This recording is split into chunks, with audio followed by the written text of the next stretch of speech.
মনে করেন যে আমার হিন্দু মানুষ, মনে করেন যে আমার মহেন্দ্র না লিখে সিটি না লিখে মোহাম্মদ দিয়ে দিছে।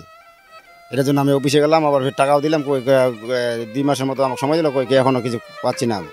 এইদিকে শাহ আছে, আর প্রথমে ইংরেজিটা আবার ঠিক আছে, সিরি মোহাম্মদ, এখানে প্রথমটা মোহাম্মদ আছে, সিরি আছে, ইংরেজির সিরি আছে, বাংলাতে মোহাম্মদ বসা দিছে। ওরা তো বলছে যে আমরা ভুল ভুল ভুল করে এটা বসাই ফেলছি, পরে সংশোধন করে দেবো, এখনো তো সংশোধন পাচ্ছি না। আমার ছেলেটা তো হয়তো মানে পাসপোর্ট করতে গেছিল, চোখের সমস্যায় ভারত যেতে চাইছিল আর কি, তা ভারতও যেতে পারে নাই। পাসপোর্ট অফিস চেয়ে ঘুরে আসছে আর কি, পাসপোর্ট হবে না এই ভুলের কারণে আর কি, এই করে দিতে চাইছে।